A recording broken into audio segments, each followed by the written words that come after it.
Vencedores e perdedores do GP de Las Vegas de 2025. Uma corrida que foi muito mais movimentada no pós-corrida do que na corrida de fato. A corrida a gente teve aquela largada extremamente caótica e depois foi bem procissão ao longo de toda a prova.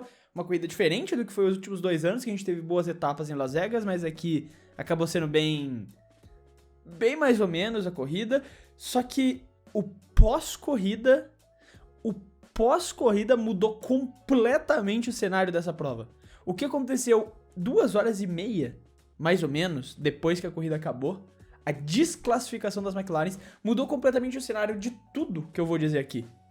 Alguns nomes se mantêm da mesma forma, mas muitos dos nomes estão em outra categoria. Muitos dos nomes ganharam prestígio ou perderam prestígio por conta do que aconteceu no pós-corrida com a desclassificação das McLarens, que bagunça o campeonato vindo para as nossas 2 últimas corridas da temporada, que são Qatar e Abu Dhabi. Então, sem mais enrolação, bora ver quem são os vencedores e os perdedores do GP de Las Vegas de 2025. Vencedor, Max Verstappen. Aqui a constante dessa corrida, que conseguiu aproveitar de uma largada péssima do Lando Norris pra pular lá na frente, né? O Lando Norris larga daquela forma estranha, tentando fechar o Verstappen, tentando jogar o jogo do Verstappen contra o Verstappen, e se você não for muito bom, você não vai vencer. Como já diria meu mano Brad Pitt no filme Moneyball, se você tentar jogar contra o Yankees fora de campo, você vai perder pro Yankees dentro de campo. Então, ele tentou jogar como o Verstappen, perdeu para o Verstappen. O fato é que depois da largada ruim, o Verstappen assume a ponta e vence a corrida, não dá chance pra ninguém. Em determinados momentos da corrida, o Russell até ameaça alcançar o Verstappen, até ameaça ali tentar ultrapassar, até brigar, mas o próprio Russell admite que ele tava tendo que forçar muito o carro pra conseguir fazer isso, e ele quase destrói os pneus. Tanto que lá no final da corrida, a gente tem até aquele rádio dele, né, que ele fala de que, eu sei que o Norris tá chegando, eu vou deixar passar, não vou brigar aqui porque eu prefiro garantir o pódio. Porque ele tinha destruído os pneus pra tentar chegar no Max, visto o quão bom tava o ritmo do Max, o quão bom tava o ritmo da Red Bull. Então, realmente, foi uma corrida de manual, uma corrida de ponta do Verstappen, que não se classifica na pole position, depois de uma grande classificação do Lando Norris, mas na corrida, onde os pontos realmente importam, ele cruza a linha de chegada em primeiro e diminui a vantagem para o que seriam 42 pontos de diferença para o Lando Norris. Uma situação bem complicada, mas que ainda era possível dele ganhar. Inclusive, eu fiz um vídeo, né, falando o que precisava acontecer pro Verstappen ser campeão, pro Piastri ser campeão e pro Norris garantir o título. Se o Verstappen chegasse em primeiro em Las Vegas e o Lando Norris em segundo, ainda era possível que o Verstappen fosse campeão. Era uma situação extremamente difícil, muito complicada de acontecer? Sim, porque dependeria agora praticamente de um abandono, 2 abandonos do Lando Norris. Mas pra sorte dele, houve um abandono do Lando Norris, não por culpa do Norris, mas por culpa de um problema no carro dele e do companheiro de equipe dele, que agora colocam o Max em 24 pontos de distância do Norris. De novo, o Norris ainda só precisa ser minimamente consistente, terminando em terceiro em todas as corridas que faltam, ele é campeão, só que agora o Verstappen tem novamente uma chance real de sonhar com o pentacampeonato. Então ele sai como um grande vencedor, não só porque venceu o GP de Las Vegas, mas porque por conta da desclassificação das McLarens, o sonho do título, o sonho do pentacampeonato volta a se tornar real depois de uma sequência de dominância do Lando Norris, com vitórias ali no México, com vitórias no Brasil, com o que poderia ter sido uma vitória em Vegas, mas vira uma vitória do Max com desclassificação do Lando, e agora o campeonato volta a ficar animado e pode ser grande o chororô. Perdedor, Lando Norris. Eu talvez nem colocasse ele como perdedor se a corrida tivesse terminado do jeito que a gente viu quando os carros cruzaram a linha de chegada. Eu ainda poderia considerar ele como vencedor, usando aquele mesmo argumento de contenção de danos, mas talvez eu deixasse o Lando Norris em nenhuma das casas. Eu não deixaria ele nem como vencedor, nem como perdedor. Seria um daqueles pilotos que tá no meio termo e beleza, tá tudo certo. Largou muito mal, fez cagada, perdeu posição pro Russell, mas na pista, no ritmo, na velocidade, conseguiu recuperar, ultrapassa o Russell, não consegue alcançar o ritmo do Verstappen, mas termina ali em segundo, o que mantinha ele numa posição confortável na liderança, com tudo que ele precisava para ser o campeão mundial. Mas aí, né, nosso amigo prancha de madeira embaixo dos carros da Fórmula 1 resolveu resenhar nessa corrida, porque as McLaren estavam com os carros muito baixos e isso desgastou em excesso a prancha de madeira dos carros. Eu vou explicar novamente, né, para quem não viu os shorts que eu postei, mas basicamente a desclassificação veio pelo motivo, embaixo dos carros de Fórmula 1 tem essa prancha de madeira que tem uma espessura mínima que ela tem que estar quando você chega no final da corrida. Essa prancha não pode ter uma espessura inferior a 9 milímetros quando o seu carro chega no final da corrida, quando a FIA vai fazer a avaliação nele. E no caso dos 2 carros da McLaren, ele estava com a espessura inferior a 9 milímetros. E eu até acho bom clarificar tudo isso aqui, porque Muita gente começou a falar, teoria da conspiração, a FIA manipulando aí pra ajudar o Verstappen e tal. Cara, primeiro de tudo, isso é regra preto no branco, não é a margem pra interpretação, não é a FIA escolhendo fazer alguma coisa. Não, é uma regra preto no branco, é uma regra. Se X acontece, você será punido. Se a espessura da sua prancha de madeira estiver inferior a 9mm, você vai ser desclassificado. Não tem discussão, não tem interpretação, não tem manipulação aqui. Não tem alguém querendo interferir no resultado. É uma regra. E a McLaren descumpriu a regra. É simples. Aí a gente pode entrar numa outra discussão de considerar essa punição ser justa ou não. Beleza, eu entendo e essa é uma argumentação válida, essa é uma discussão válida. Mas aí você teve já outros pilotos que foram desclassificados, como o Hamilton na China pelo mesmo motivo, o Hamilton e o Leclerc nos Estados Unidos em 2023 pelo mesmo motivo. Não é a primeira vez que isso acontece, não inventaram uma punição. Isso é algo que acontece com uma, entre muitas aspas, certa frequência na Fórmula 1. Não teve uma manipulação da FIA, foi um erro da McLaren. Se tem alguém que é culpado nessa história, é a McLaren, que colocou seu carro baixo demais e fez com que a prancha desgastasse, tirando ali o seu piloto, o seu piloto que é líder do campeonato mundial, uma vantagem confortável na liderança. Ele ainda tem uma vantagem relativamente confortável, mas agora coloca em risco se ele abandona uma corrida. Às vezes nem por culpa dele. Alguém erra a freada na primeira curva, como aconteceu em Las Vegas, e bate nele, por exemplo, ele tá fora, o Verstappen vence, é líder do campeonato mundial. Então assim, um erro da McLaren pode colocar em risco o título do Lando Norris, mas ele ainda é o grande favorito e, assim, com uma certa folga. Vencedor, Carlos Sainz. Outro final de semana de gala do nosso mano Carlos Sainz, uma bela classificação no sábado em P3, o Sainz realmente se acostumou, ele realmente pediu, né, falou, precisava de 8 corridas, não foi 8, foi bem mais do que 8, mas deram as 8 corridas e ele se acostumou ali com o carro, deram umas 16 talvez, mas ele se acostumou com o carro. Ele finalmente se adaptou e vem fazendo, principalmente nas classificações, grandes provas. E geralmente isso está atrelado a bons resultados nas corridas, porque a Williams é um carro que ainda obviamente não consegue competir de igual para igual com as equipes como a Mercedes, como a McLaren, como a Red Bull, como as próprias Ferraris ainda. Mas quando você se coloca lá na frente, às vezes por uma má classificação dessas outras equipes, ou às vezes por alguma situação de corrida, ou às vezes pelo próprio braço do Sainz, como foi em Azerbaijão, que ele no braço conseguiu segurar aquele pódio. Mas na maioria das vezes ele se classifica bem, e obviamente as equipes melhores vão passando ele na pista, mas por ele ter se colocado numa boa posição, ele consegue terminar ainda na zona de pontos. E de novo isso acontece aqui em Vegas.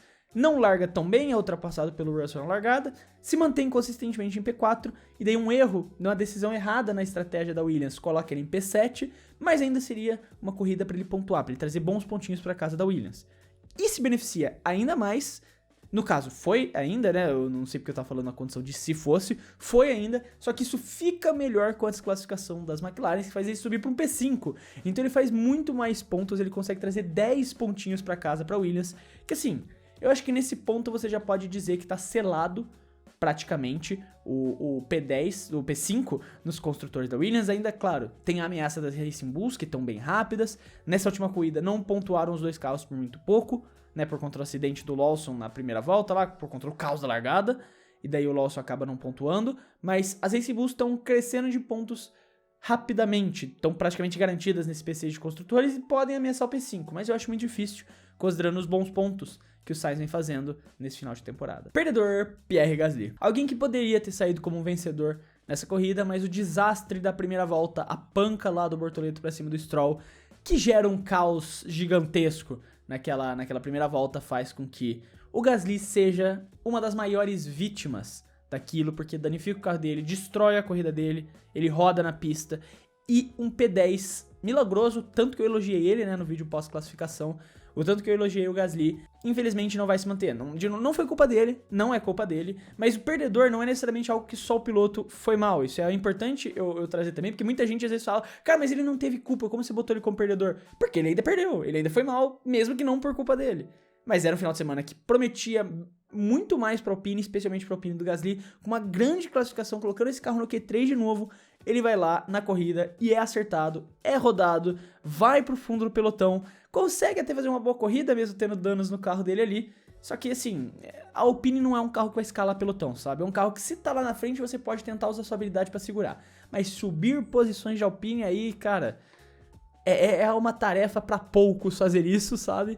E não foi o Gasly que conseguiu. Alguém que teve seu final de semana destruído por conta do caos da largada, poderia ter conquistado muito mais e acaba ficando como perdedor nesse final de semana. Vencedor, Oscar Piastri. Sim, eu coloco o Piastri como um vencedor, já falei isso no Shorts, repito aqui, porque apesar do péssimo final de semana do Oscar, péssimo, é um péssimo, mas um final de semana muito ruim do Oscar Piastri, se classificando mal, na corrida sofrendo pra passar uma Racing Bulls, que depois o Leclerc chega, passa ele, passa a Racing Bulls e vai embora, sabe? Um final de semana péssimo do Piastri, somente por conta da punição do Kimi Antonelli consegue pegar um P4 e teria, assim, né, acho que já era confirmado há um tempo, mas teria ainda mais as suas chances de título jogadas no ralo, ganhou uma segunda vida, uma segunda chance com a desclassificação das McLarens. Porque com a desclassificação das duas McLarens, isso significa que o Piastri novamente está só a 24 pontos do Lando Norris. O que seria uma diferença que aumentaria muito depois desse final de semana, continua em 24 pontos. E ainda mantém as esperanças. Claro que o Piastri precisa melhorar. E muito. O Piastri precisa melhorar muito ainda o que ele está entregando, porque ele está muito mal, está péssimo nessas últimas etapas. Ele está muito mal. Só que assim, se ele consegue reencontrar forma no Qatar, uma corrida que ele venceu a sprint no ano passado, importante lembrar, e vence uma corrida com o Lando Norris, por exemplo, abandonando por qualquer motivo que seja, ele volta a ser o líder do campeonato mundial. Então, essa desclassificação da McLaren ajuda o Oscar Piastri, é positiva pro Oscar Piastri. É positivo pro campeonato, para as chances de título dele. Para resultados é péssimo, é óbvio, mas pensando no campeonato, o Norris não faz mais pontos que ele na corrida, e isso permite com que ele ainda possa sonhar com um título mundial, apesar da situação complicada que ele está. Ele precisa dar um reset mental completo para ter qualquer chance de enfrentar o Norris na situação atual. Porque as últimas corridas dele vêm sendo péssimas, mas a gente vai pro Qatar, uma pista que ele provou já ter qualidades, uma pista que ele provou ser bom, vencendo corridas sprint, né, não só no passado, no ano retrasado também. Então, quem sabe uma boa pista, uma pista que o Piastri tem um bom histórico, não seja o que ele precisa para conseguir ressurgir, renascer nesse campeonato. O que importa pra ele é que essa desclassificação foi boa, foi positiva, pode não ter sido pra equipe, mas pra ele definitivamente foi boa, manter suas chances de um título vivas, e agora ele pode ainda tentar dar esse reset, chegar no Qatar renovado e tentar usar uma pista que ele tem um bom histórico, que ele tem bons resultados, pra tentar alcançar o Lando Norris e diminuir essa diferença de pontos. É muito engraçado falar que o piloto desclassificado da corrida é vencedor, não sei quando que eu vou falar isso de novo, mas nesse caso não tem como não colocar o Piastri como vencedor, mesmo no final de semana dele sendo apático. Perdedor, Gabriel Bortoleto. Realmente, o pior, se não for o pior, é o segundo pior, pelo menos. O pior é o do Brasil, então, nesse caso. Mas pra mim, Las Vegas foi o pior final de semana dele. Porque nesse daqui, no caso, em nenhum momento ele esboçou uma reação. Tudo bem que no TL3 ele até vai bem ali, coloca o carro numa 13ª colocação, apesar de ser treino livre, né? A gente tem que entender que treino livre, de fato, não significa muita coisa. A classificação foi na chuva. O Gabriel não conseguiu se adaptar direito à pista. Todos os novatos, em geral, menos os da Racing Bulls, foram mal nessa classificação. Mas na corrida, todos conseguiram se manter na pista e fazer um ritmo consistente, enquanto o Gabriel não conseguiu passar da curva 1. As últimas duas provas, o Gabriel não completou uma volta. Então, são duas provas muito abaixo do Gabriel. O Brasil e Las Vegas agora, principalmente, porque ele causa esse caos todo na largada. Claro que estaria o bolo ali, todo mundo embolado, mas ele causa o caos, ele que erra a frenada. Ele que bate no Lance Stroll, ele que faz todo aquele caos, roda o Gasly, dá dano na asa no Liam Lawson, ele que causa aquele caos todo por conta do erro que ele acaba cometendo, ele inclusive vai até depois ao box da Aston Martin, pedir desculpa pro Lance Stroll. O Lance Stroll até faz uma entrevista, né, que eu postei no story do Clube F1, falando, eu sei que ele não fez de propósito, é coisa de corrida, acontece, ele é um bom piloto e faz parte, acontece, é a vida que segue. Então assim, realmente um erro do Gabriel e... Cara, nem tem tanto o que eu comentar aqui, porque ele não completou uma curva.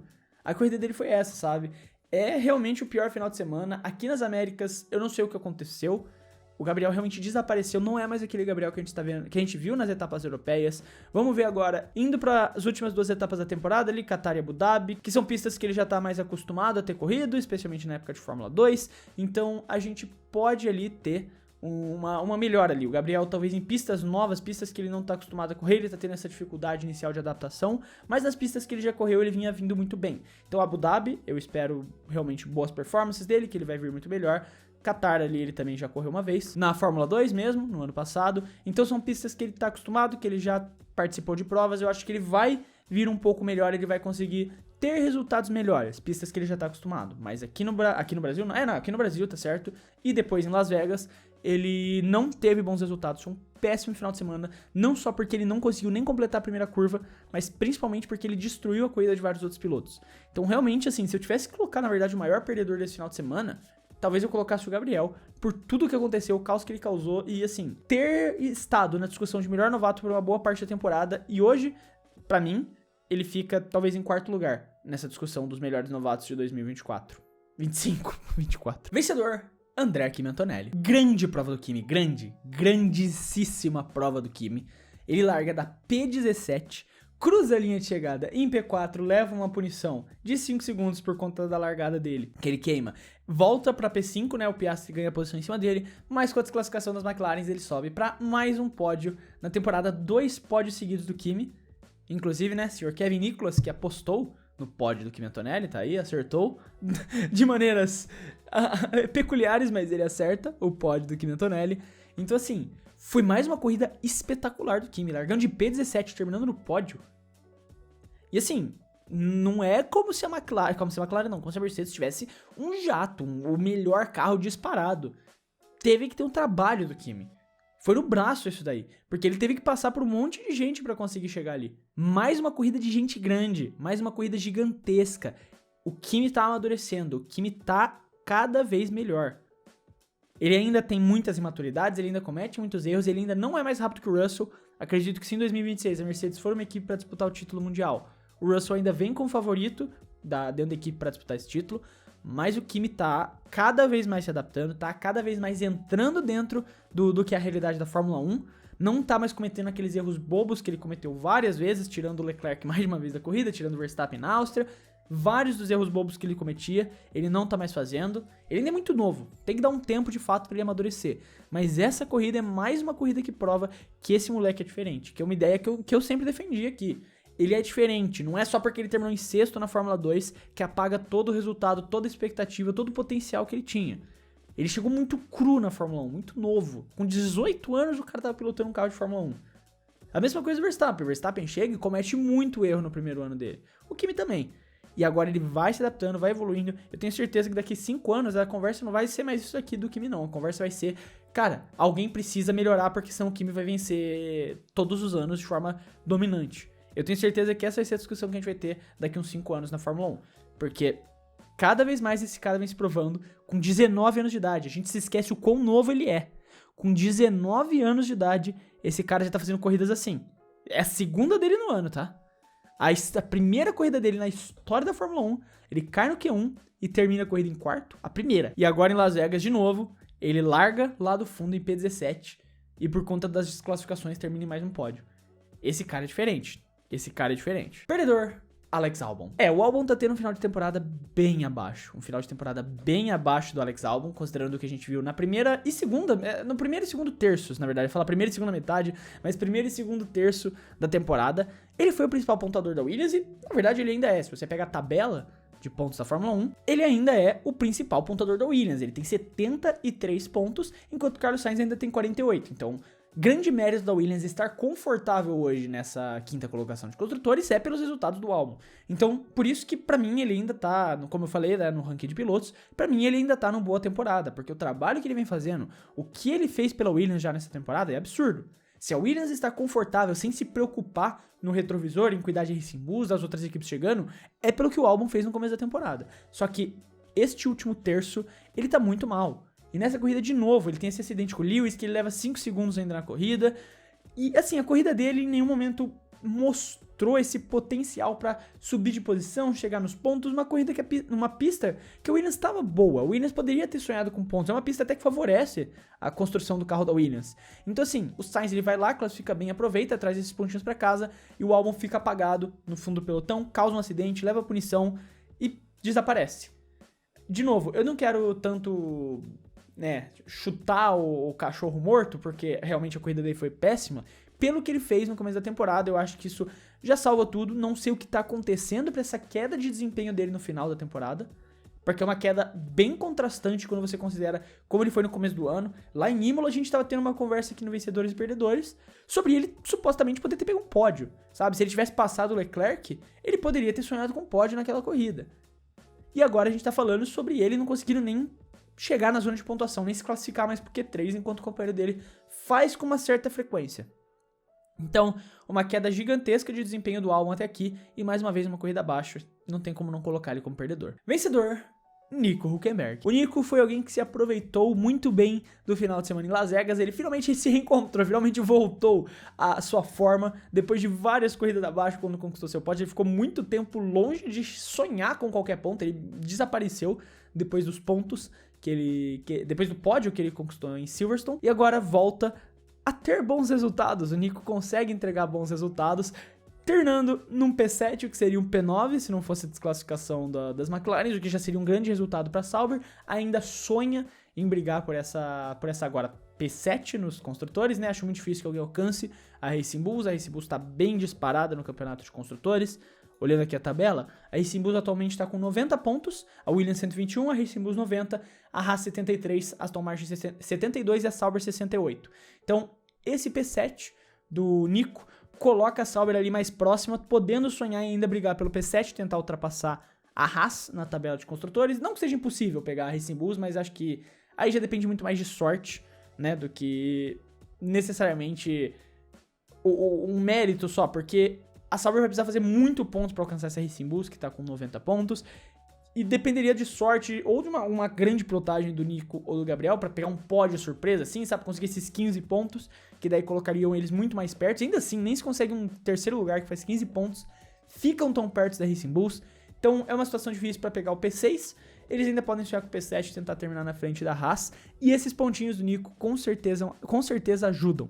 Uma grande corrida, mais uma do Nico, que usou da sua experiência, especialmente na classificação, para se aproveitar das condições malucas lá, enquanto os novatos sofriam, para conseguir colocar esse carro numa boa posição, e na corrida aproveita disso ainda mais para conseguir terminar dentro dos pontos e ganhar mais alguns pontinhos depois da desclassificação das McLaren. Então, grande corrida do Nico Hülkenberg. Mas aí tá os vencedores e perdedores do GP de Las Vegas de 2025. Eu quero, como sempre, saber a sua opinião, não esquece de deixar ela aí nos comentários. Se você gostou, não gostou, discorda, concorda, tudo que você tem a dizer, não esquece de escrever nos comentários, na caixa de comentários. Eu sempre quero saber a sua opinião. Lembrando aqui também que se você gostou do vídeo e quiser ajudar o Clube F1, você pode fazer isso se inscrevendo no canal, porque ajuda muito a poder continuar produzindo todos esses vídeos aqui pra vocês. No mais, eu quero deixar um abraço pra você que ficou até aqui e até o próximo vídeo.